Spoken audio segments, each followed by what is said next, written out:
Rape मामले में अब लोग सड़कों पर उतर आए हैं। शहर में प्रदर्शनकारी और पुलिस आमने सामने रहे। आज प्रदर्शनकारियों ने शहर के कई धार्मिक स्थलों पर पत्थर भी बरसाए। शहर में अभी तनावपूर्ण हालात हैं। सुरक्षा को लेकर 300 से ज्यादा पुलिस कर्मियों को तैनात भी किया गया है। आरोपी की 4 दिन के बाद भी गिरफ्तारी नहीं होने से लोगों का गुस्सा आज फूट पड़ा। लोग पुलिस प्रशासन की भूमिका पर ही सवाल उठा रहे हैं। सलमान 4 दिन से फरार है, जो कि आरोपी है 6 साल की बच्ची से रेप का, जिसे पकड़ने के लिए पुलिस की 20 टीमें लगी हुई हैं। इधर पूरे मामले को लेकर सरकार भी एक्शन में है। रायसेन एसपी को पीएचक्यू अटैच कर दिया गया है। वहीं 2 थाना प्रभारियों को लाइन अटैच किया गया। वहीं पीसीसी चीफ जीतू पटवारी ने पीड़ित परिवार से मुलाकात की। जीतू ने कहा कि एसपी को हटाने से कुछ नहीं होगा, दोषी को कड़ी से कड़ी सजा मिलनी चाहिए। तो आपको बता दें कि इससे पहले छात्राएं और महिलाएं भी आरोपी को जल्द से जल्द पकड़ने की मांग को लेकर सड़कों पर उतर आई थी। और न सिर्फ दिन में, रात में भी उन्होंने धरना प्रदर्शन किया था इस ठंड में, और मांग कर रही थी कि आरोपी को पकड़ो और उसे सबके सामने फांसी दो। 6 साल की मासूम जो कि अपना इलाज करा रही है, फिलहाल आईसीयू से बाहर आ चुकी है और अब सामान्य बताई जा रही है उसकी स्थिति। लेकिन सबके बीच चॉकलेट का लालच देकर आरोपी सलमान ने उसके साथ दुष्कर्म किया। बच्ची की उम्र सिर्फ 6 साल है।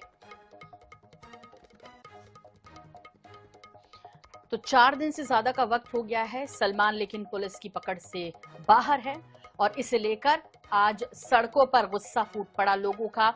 उन्होंने पत्थरबाजी तक की है। हालांकि पुलिस ने अपनी तैयारियां कर रखी है स्थिति को नियंत्रण में करने के लिए, और किसी भी आपात स्थिति से निपटने के लिए पुलिस बल तैनात किया गया है। 300 से ज्यादा की संख्या में पुलिसकर्मी रायसेन गौहरगंज में तैनात हैं।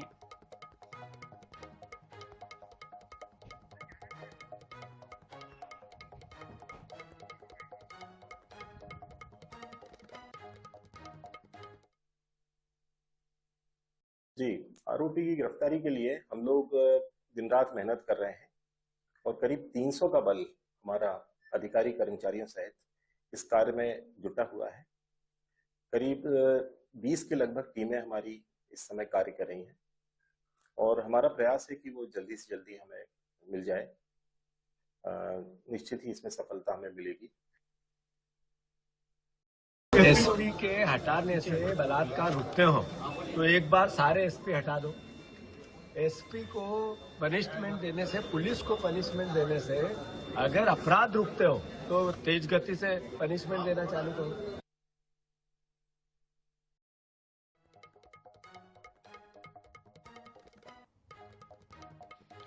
तो सियासत तो हो ही रही है, साथ ही साथ लोगों का गुस्सा आज फूट पड़ा और उन्होंने सड़कों पर जमकर प्रदर्शन किया। रायसेन में आज दुकानें बंद रहीं और सामूहिक बंद का आह्वान किया था। हिंदू संगठन इस वक्त बहुत आक्रोशित और एक्टिव हैं।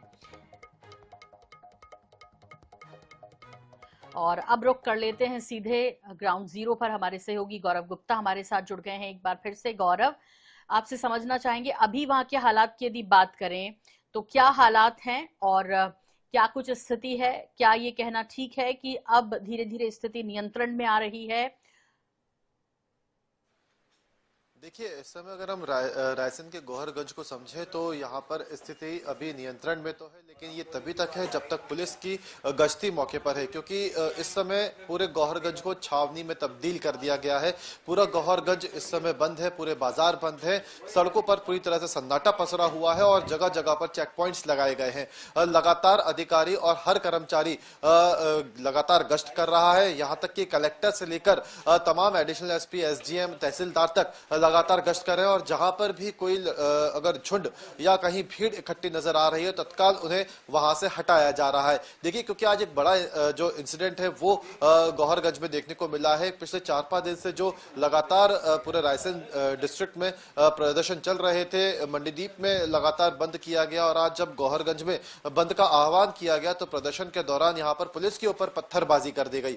जैसे ही पत्थरबाजी हुई, जिसके बाद पुलिस को लाठीचार्ज करना पड़ा, आंसू गैस के गोले छोड़ने पड़े और पूरी भीड़ को तितर बितर कर दिया गया। लेकिन अब हालात को नियंत्रित करने के लिए, उन्हें संभालने के लिए लगातार अब यहाँ पर गश्त की जा रही है। पुलिस की अलग अलग टीमें जगह जगह चेक पॉइंट्स पर बैठा दी गई है और यही वजह है कि अब जो स्थिति है वो नियंत्रण में है। लेकिन अगर फिर से यहाँ से अगर पुलिस को हटाया जाता है, चेक पॉइंट्स हटाए जाते हैं, तो संभवतः फिर से स्थिति वही बन सकती है। अब सबसे बड़ा सवाल है कि आखिरकार आरोपी अब तक पुलिस के हत्थे क्यों नहीं चढ़ा है। तो बताना चाहूंगा कि पुलिस की इस नाकामी की वजह से ही लगातार जो ये विरोध है वो देखने को मिल रहा है। लेकिन कहीं ना कहीं ये बात भी माननी पड़ेगी कि इस लॉ एंड ऑर्डर की बिगड़ती हुई स्थिति की वजह से पुलिस विभाग का एक बहुत ही बड़ा जो भाग है वो लॉ एंड ऑर्डर की व्यवस्थाओं को संभालने में जुटा हुआ है और इसकी वजह से जो सर्च ऑपरेशन है वो कहीं ना कहीं प्रभावित हुआ है। आज हमने जब डीआईजी से भी इस पूरे मामले को लेकर बातचीत की तो डीआईजी रायसेन ने भी इस बात को माना है कि लॉ एंड ऑर्डर की व्यवस्थाओं को संभालने के चलते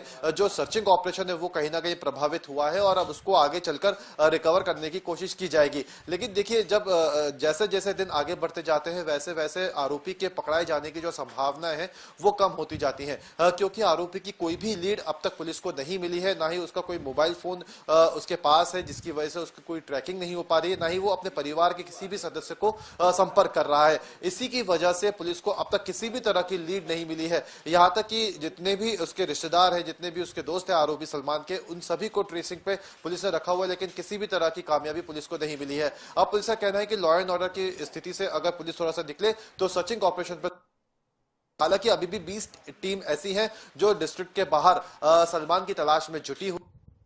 ये भी हमें जानकारी मिली है, डीआईजी ने हमें ये बात खुद बताई है कि रायसेन के आसपास के जितने भी वन क्षेत्र थे वहां पे पूरी तरह से सर्चिंग कर ली गई है और जितने भी आसपास के जो इलाके थे उनके घर तक सर्च कर लिए गए हैं, लेकिन सलमान का कुछ भी पता नहीं चला है। ये बताना चाहूंगा आपको कि जिस दिन ये घटना हुई थी उस दिन सलमान गौहरगंज थाने के पीछे साइड से ही कहीं भागता हुआ नजर आया था, जिसके बाद उसको लगातार तलाश करने की कोशिश की जा रही थी, लेकिन सलमान भाग पाने में कामयाब हुआ था। 2 दिन तक पुलिस ने इस पूरे मामले में ढिलाई बरती और सलमान को नहीं पकड़ पाई, जिसके बाद से ही लोगों का गुस्सा फूट पड़ा और सड़कों पर यह प्रदर्शन देखने को मिले।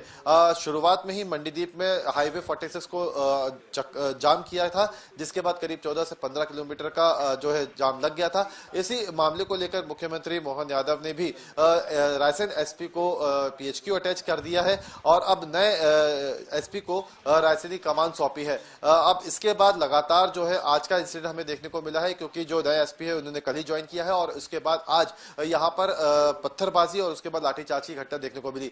कहीं ना कहीं अब पुलिस जो है प्रदर्शन और लॉ एंड ऑर्डर को लेकर सख्त यहाँ पे होती हुई नजर आ रही है और साफ तौर पर यहाँ पे डीआईजी प्रशांत खरे ने ये कहा है, स्पष्ट किया है कि अगर कहीं भी आप किसी भी तरह का लॉ एंड ऑर्डर बिगड़ता है तो सख्त से सख्त कार्रवाई की जाएगी और किसी भी तरह की यहाँ पे घटना को बर्दाश्त नहीं किया जाएगा। देखिए, जिस तरीके से पुलिस विभाग को इस पूरे ऑपरेशन के लिए, आरोपी की तलाश के लिए ज्यादा से ज्यादा पुलिस बल की जरूरत है, कहीं ना कहीं लॉ एंड ऑर्डर की बिगड़ती स्थिति की वजह से जब बल वहां पे डाइवर्ट होता है तो उसकी वजह से पुलिस के उस ऑपरेशन पर कहीं ना कहीं प्रभाव जरूर पड़ रहा है और अब यही वजह है कि पुलिस लॉ एंड ऑर्डर की स्थिति को पूरी तरह से नियंत्रित रखते हुए अपनी आगे की कार्रवाई जरूर करेगी। हालांकि इस पूरे मामले को लेकर काफी ज्यादा प्रेशर पुलिस के ऊपर भी है, तो वही हिंदू संगठन लगातार इस मामले का विरोध कर रहे हैं और साफ तौर पर उनका कहना है कि इस मामले में जब तक आरोपी की गिरफ्तारी नहीं हो जाती है तब तक उनका प्रदर्शन जारी रहेगा। हालांकि किस तरीके का आगे प्रदर्शन देखने को मिलता है, क्योंकि आज हमने वहां पे मौजूद लोगों से बात की तो उन्होंने इस बात को माना कि जो पथराव हुआ था वो गलत हुआ था, प्रदर्शन होना चाहिए लेकिन शांतिपूर्ण तरीके से होना चाहिए। अब आगे प्रदर्शन कैसा रहता है और पुलिस इस लॉ एंड ऑर्डर की स्थिति को कैसे संभाल के रखती है ये देखने वाली बात होगी। लेकिन इस नाजुक स्थिति को देखते हुए गौरव, सबसे पहले पुलिस यदि सलमान को पकड़ लेती है तो शायद स्थिति बहुत कुछ कंट्रोल में हो जाएगी, क्योंकि प्रदर्शनकारी भी ये कह रहे हैं कि जब तक सलमान को नहीं पकड़ा जाता उनका प्रदर्शन जारी रहेगा। गौरव, आप हमारे साथ बने रहिए, खबर दर्शकों के साथ साझा करेंगे, आपसे और डिटेल लेंगे।